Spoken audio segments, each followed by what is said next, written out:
महादेव, मैं अपने तपोबल से अपनी दिव्य दृष्टि जागृत करना चाहता हूं। मैं नारायण को देखना चाहता हूं। मैं देखना चाहता हूं कि वो इस समय कहां हैं।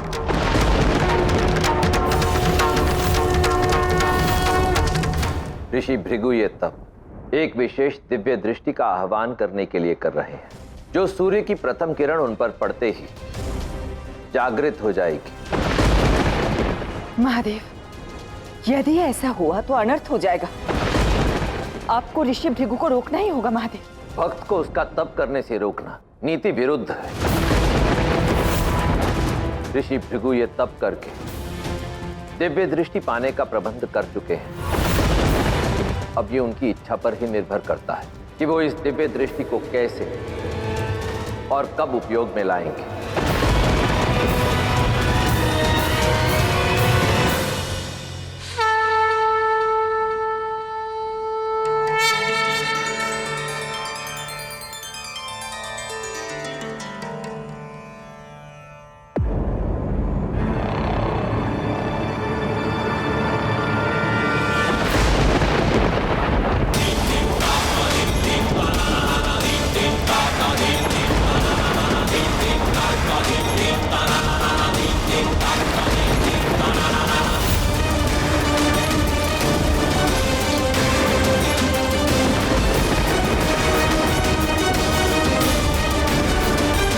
आपके तप का मैं सम्मान करता हूँ ऋषि भृगु। अब मैं जानता हूँ आपको रोकने के लिए मैं कुछ नहीं कर सकता।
हे महादेव, मैं अपनी दिव्य दृष्टि से देखना चाहता हूं कि इस समय नारायण कहां हैं।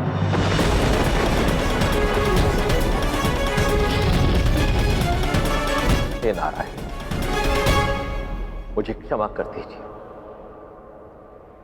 मैं इस बार भी आपकी कोई सहायता नहीं कर पाऊंगा।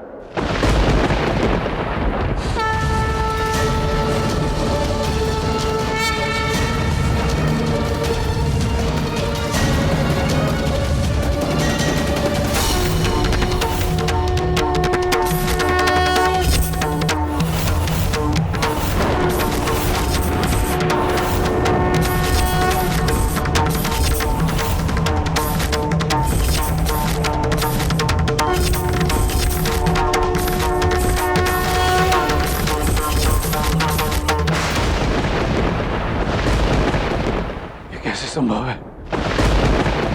नारायण वेंकटगिरी में और महल के भीतर हैं।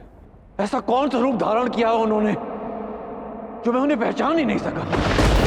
आपने अपनी दिव्य दृष्टि से ये ज्ञान तो प्राप्त कर लिया कि मैं यहीं वेंकटगिरी में हूँ, इसी महल में हूँ, किंतु दुख की बात यह है कि आपके पास अभी भी वो शक्ति नहीं है कि आप नारायण को लक्ष्मी से, श्रीनिवास को श्री से, अपनी भार्गवी से दूर कर सकते हैं, क्योंकि अभी आप प्रेम की शक्ति को नहीं समझे हैं। और एक ऐसा दिवस आएगा ऋषि भृगु जब आप समझेंगे कि प्रेम की शक्ति क्या है, ये प्रेम क्या है। आप समझेंगे श्रीनिवास और भार्गवी का प्रेम क्या है। हो ना हो, जो लोग स्वयंवर के लिए आए हैं उनमें से ही कोई एक नारायण का रूप है। इसका अर्थ ये हुआ कि मेरी भार्गवी यहां सुरक्षित नहीं है। मुझे शीघ्र अति शीघ्र मेरी भार्गवी के पास जाना होगा और तब तक उसके पास रहना होगा जब तक नारायण वेंकटगिरी छोड़कर नहीं चले जाते। मैं नारायण को, मेरी भार्गवी को अपने साथ नहीं ले जाने दूंगा। समस्त ब्राह्मण समाज को श्रीहीन नहीं होने दूंगा। समय का पहिया बड़ी शीघ्र गति से आगे बढ़ रहा है महादेव। आज तक ऋषि भृगु मुझे देख के केवल श्रीनिवास देख पाते थे और एक प्रतिबिंब की भांति मेरा अस्तित्व उनसे छिपा रहा, और अब शीघ्र ही माया और यथार्थ के मध्य का ये अंतर मिट जाएगा और ऋषि भृगु को ज्ञात हो जाएगा कि श्रीनिवास के रूप के पीछे कौन है।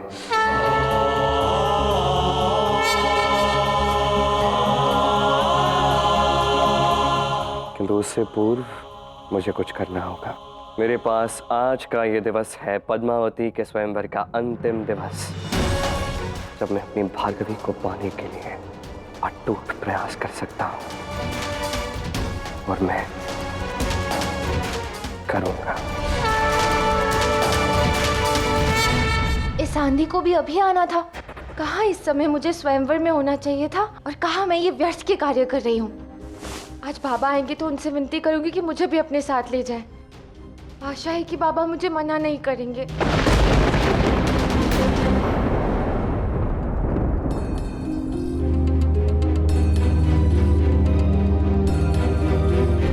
बाबा आप आ गए।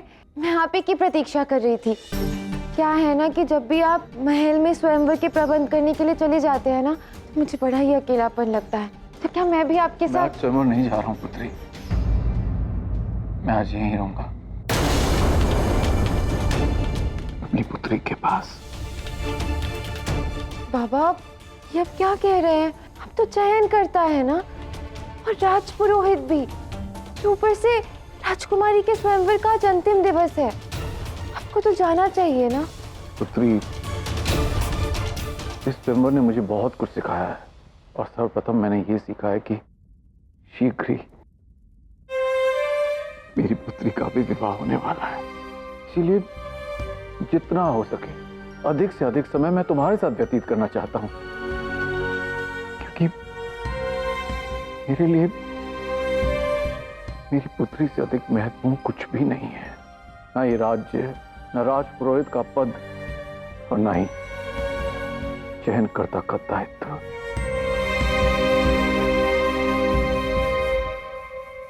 जो भी लक्ष्य को साधेगा राजकुमारी के लिए श्रेष्ठ वर सिद्ध होगा। यदि कल नृत्य की प्रतियोगिता में कोई असफल होता भी है तो स्वयंवर तो सफल होकर ही रहेगा। यदि आज ये स्वयंवर सफल हो गया तो मैं और श्रीनिवास कैसे एक होंगे? पापा नहीं जाएंगे तो मैं कैसे जाऊंगी वहां? कैसे समझाऊंगी मैं श्रीनिवास को कि क्या खेल खेल रहा है वासु? पद्मावती के स्वयंवर के तीसरे दिवस पर मैं आप सबका हार्दिक अभिनंदन करता हूं, स्वागत करता हूं। प्रतियोगिता शीघ्र ही आरंभ होगी, तब तक विराजिए आप लोग। श्रीनिवास अब तक आया क्यों नहीं है? तुम दोनों जाकर देखो ना, कहाँ रह गया है वो? कृष्ण की लीला है, कृष्ण की महिमा है, कृष्ण का गौरव